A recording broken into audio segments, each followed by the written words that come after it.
ఎన్టీఆర్ బర్త్డేకి అప్డేట్ ఇస్తానన్న ప్రశాంత్ నీల్ హ్యాండ్ ఇచ్చారు. ఇక యంగ్ టైగర్ బర్త్డేకి ఫ్యాన్స్ కి పెద్దగా ఎంటర్టైన్మెంట్ లేనట్టే అనుకున్నారంతా.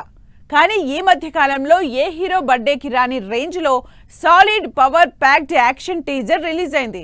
ఫస్ట్ టైం బాలీవుడ్ ఎంట్రీ ఇస్తున్న ఎన్టీఆర్ హృతిక్ రోషన్ ని డామినేట్ చేసే రేంజ్ లో రిలీజ్ అయిన వీడియో సోషల్ మీడియాలో దుమ్ము రేపుతోంది.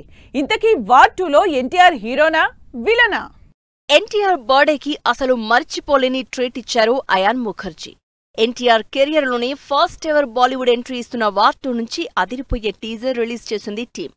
ఏదో చిన్న గ్లింప్స్ ఇస్తారులే అని ఫిక్స్ అయిన ఫ్యాన్స్ కి ఇలా power packed action teaser release చేయడంతో ఎన్టీఆర్ ఫ్యాన్స్ సంబరాలు స్టార్ట్ చేశారు. ఎన్టీఆర్ సౌత్ లోనే కాదు బాలీవుడ్ లో కూడా బాక్సాఫీస్ బద్దలు కొట్టడం ఖాయమంటూ అప్పుడే లెక్కలేసుకుంటున్నారు. హృతిక్ రోషన్, ఎన్టీఆర్ లీడ్ రోల్స్ లో అయాన్ ముఖర్జీ డైరెక్షన్ లో తెరకెక్కుతున్న వార్ 2 నుంచి రిలీజ్ అయిన యాక్షన్ టీజర్ సోషల్ మీడియాలో అన్ని రికార్డుల్ని బద్దలు కొడుతోంది. రిలీజ్ అయిన గంటల్లోనే లక్షల వ్యూస్ తో దూసుకుపోతోంది. సౌత్ కంటే బాలీవుడ్ లోనే ఎక్కువ వ్యూస్ సొంతం చేసుకుంటోంది టీజర్. హృతిక్ రోషన్ లాంటి స్టార్ హీరో ఉండగా కూడా ఎన్టీఆర్ ఈ టీజర్ లో డామినేట్ చేస్తున్నారని, ఆ రేంజ్ యాక్షన్ తో అదరగొడుతున్నారని యునానిమస్ టాక్ స్టార్ట్ అయింది.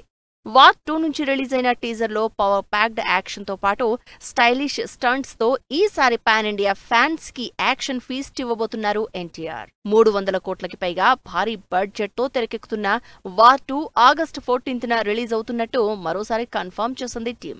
హృతిక్, ఎన్టీఆర్ కాంబినేషన్ లో క్రేజీ సాంగ్ బ్యాలెన్స్ ఒక్కటే షూటింగ్ చేయాల్సి ఉందని తెలుస్తోంది.